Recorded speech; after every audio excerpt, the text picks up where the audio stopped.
Well, what's up, YouTubers? This is Z. I got the hugest rant in the world.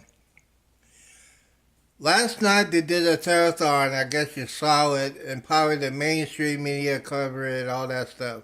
But here's the thing: one man, J.J. Watts for the Houston Texans, raised $37 million.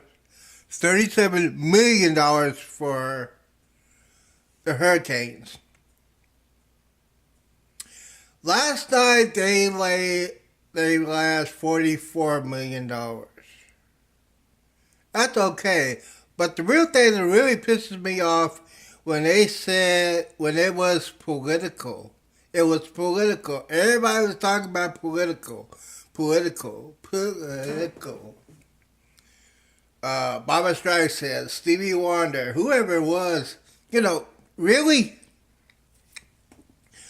people are hurting right now in Texas and Florida, and what they did last night was pitiful. It was horrible.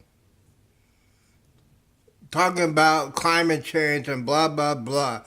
I don't care. What J.J. Watt did, one person, I give it to him. Thumbs up for J.J. Watts. You're the man. That's my 2 cents.